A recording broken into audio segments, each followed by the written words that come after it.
خیلی وقتا مشتریایی به شما مراجعه میکنن با این مو، یعنی یک مویی که رشد ریشه داره، سفیدی داخلش هست، پایین موها زرد و نارنجی هستش و شما قرار تبدیلش کنید به یک رنگ کرم بلوند. و من میخوام در این ویدیو به شما راحت ترین روشش رو آموزش بدم که چطور صحیح ریشه گیری کنید و چطور بتونید با چند تا نکته خیلی ساده یک پایه بالا به دست بیارید و یک رنگ کرم بلوند نزدیک به سیلور شما به دست بیارید. پس تا آخر ویدیو با من همراه باشید.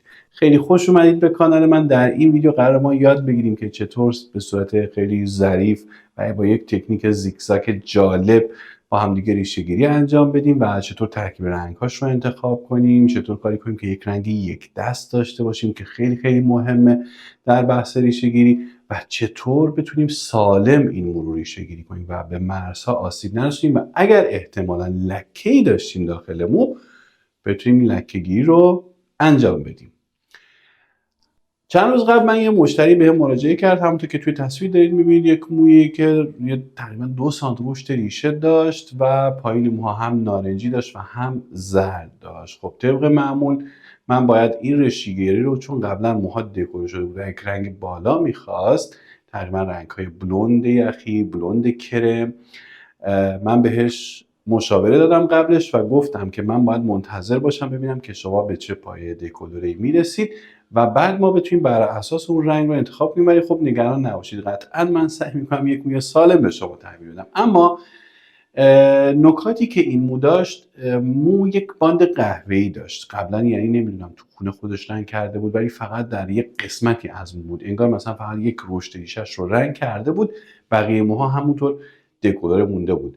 و در پروسه من متاسفانه به یه مشکلی برخوردم که بعدا میگم که چی شد بعد چیکار کردم. پس تا انتها با من همراه باشید و لطفا همینجا ویدیو رو لایک کنید و کانال رو سابسکرایب کنید و اگر هر کجا سوالی داشتید در قسمت کامنت ها بنویسید، من قطعا جواب خواهم بود. شاید یه خورده دیر بشه ولی خب جواب سوالات رو خواهم داد. خب همونطور که باید انجامش بدیم کار رو، یک تقسیم بندی بود. خب یک تقسیم بندی انجام دادم، یک تقسیم بندی بسیار ساده، یعنی همون پشت سر رو به 2 قسمت و اون 2 قسمت رو به 4 قسمت و جلوی سر هم که 2 قسمت رو به طرفین و قسمت مانی پیس یا همون قاب چهره رو هم جداگانه به صورت یک مثلث من همیشه جدا میکنم، چون اون قسمت ها رو میخوام روشن‌تر کنم. همیشه تکنیکی که من براش انتخاب کردم با توجه به این که ببینید لایت ها خیلی نامنظم بود، یعنی کسی که حالا قبلا لایت کرده بود اومده بود خطوط بالا و پایین خیلی زیادی داشت، یعنی من وقتی من میخواستم ریشه گیری کنم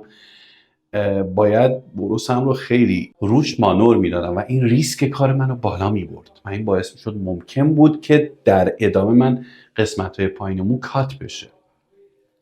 خب کاری که من کردم این بود، اول رفتم سراغ آماده کردن یک پودر دکولوره، پودر دکولوره ضعیفی که با اکسیدان 3% آمادش کردم. البته پودر دکولورم ضعیف نبود، اکسیدانم ضعیف بود. با اکسیدان 3% و پودر دکولور بنفش با نسبت 1:1.5 تا 1:2 هم میتونید، البته ولی من چون در بحث ریشه میخوام خود غلظت داشته باشم 1:1.5 آمادش کردم و خوب همش زدم. بعد از اینکه موها رو آماده کردم و تقسیم بندی کردم به صورت زیگزاگ، به صورت 7 و 8، ببینید همونطور که توی تصویر می‌بینید نوک بروس رو روی کف سر قرار بدید، لایه های اوریب باید جدا کنید دیگه، روی کف سر قرار بدید و اینجوری حالت 7 و 8 بکشید. بعد که باز کردید مو از هم، مو حالت 7 و 8 داره. بعد حالا میخوام بیبی هاش رو از روش بدم. بیبی ها رو، اون زل هایی که توی مثلث های کوچیکی که من روی مو ساختم و بلند هستن، اونا رو انتخاب کردم. این کار باعث میشه که موهای شما نشتی نداره ببریزید و شما دقیقا نزدیک به ریشه بتونید لایت هاتون رو انجام بدید و این یکی از نکات بسیار مهم این ویدیو هستش. پس همینجا لایک رو بزن و من مطمئنم شما به عنوان یک آرایشگر میتونید از این نکته خیلی خوب استفاده کنید. خب بعد از اینکه من لایه ها رو برداشتم شروع میکنم به مواد گذاری. نحوه مواد گذاری به این صورت هستش در این تکنیک: شما تا نزدیکی مرز لایت های قبلی باید مواد گذاری کنید و خوبی این که من این موها رو مربع برداشتم و به صورت زیگزاگ برداشتم اینه که اون نامنظمی که لایت ها از قبل داشت یه خورده درست شد و تونستم تقریبا یه خطوط حالت نامنظمی کمتر یا نیم دایره‌ای داشته باشم. دقیقا مواد گذاری رو تا قسمت لایت های قبلی انجام دادم و لایه به لایه همینطور تا بالا پشت سر هم کلا به همین صورت. در قسمت کناری یعنی در قسمت های بغل گوش تا جلوی سر من یه خورده مربع‌تر یعنی رو به داخل از سمت شقیقه به سمت داخل لایه هام رو برداشتم، اما چون میخواستم لایه ها خیلی ظریف باشه یک لایه در یک لایه رو خط صاف برمی داشتم، یک لایه رو به صورت زیگزاگ و مواد گذاری میکردم. یه تقریبا بعد از آخرین لایه‌ام یه نیم ساعتی مکس کردم و بعد از نیم ساعت رفتم سراغ لایه ها ببینم چه اتفاقی افتاده. وقتی که لایه ها رو باز کردم همون قسمتی که خود مشتری رفته بود تو خونه رنگ ریشه زده بود همونطور که دارید ملاحظه میکنید نارنجی شده بود. خب اینجور مواقع کاری که من انجام میدم دوباره اون قسمت رو شارژ نمی کنم، بلکه میام مقداری اکسید 9% رو روی انگشتم یا رو قسمت نارنجی مو میزنم و ماساژش میدم و لایه رو میبندم و تا انتها میرم همش رو اینجوری چک میکنم که دیگه به مو آسیب نرسه. بچه وقتی که شما دوباره میایید با دکولور مو رو میخواید اون قسمت ها رو شارژ کنید ممکنه به مو آسیب برسه و بعد از 10 دقیقه یه رو وقتی که دوباره چک میکنید کلا مو کامل یک دست شده و یک رنگ جذاب و رنگ که نه البته یک پایه جذاب روشن و بدون نارنجی دادم و اینطوری من لکه گیریم رو انجام دادم. خب الان وقت این بود که برم رنگ سازش کنم. رنگ سازش رو اومدم از ترکیب رنگ های 8 بژه یاسی همون 882 حالا ممکنه تو برندهای دیگه شماره دیگه ای داشته باشه 8 دودی و 10 یاسی استفاده کردم به مقدار مساوی و اکسیدان 1.9%.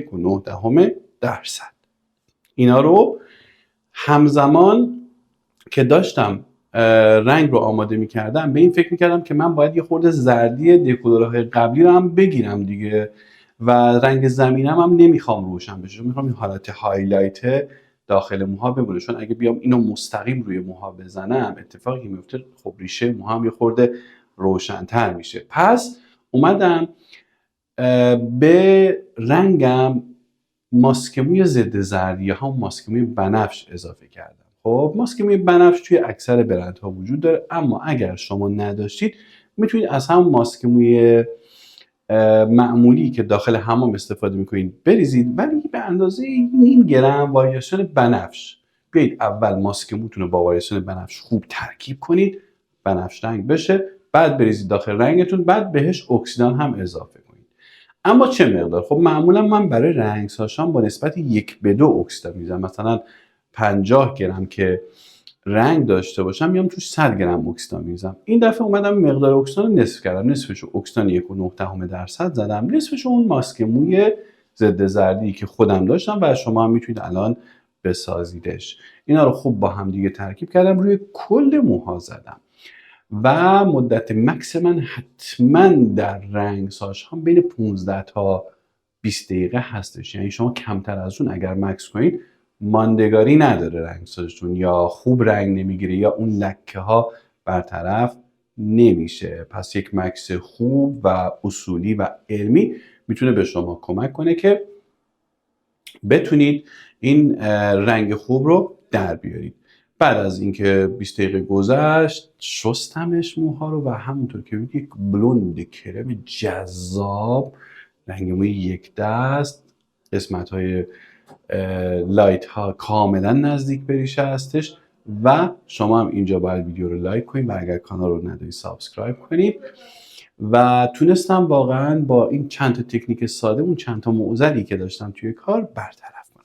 ویدیو بعدی رو از دست ندید و من پیشنهاد میکنم برای کسایی که تازه کار هستن یا علاقه‌مندن به آرایشگری برن از اول کانال آموزش‌های من رو ببینن، چون من سعی کردم به صورت کاملا علمی و تخصصی و البته به صورت رایگان نکات و آموزش‌های جذابی رو در اختیار شما دوستان قرار بدم.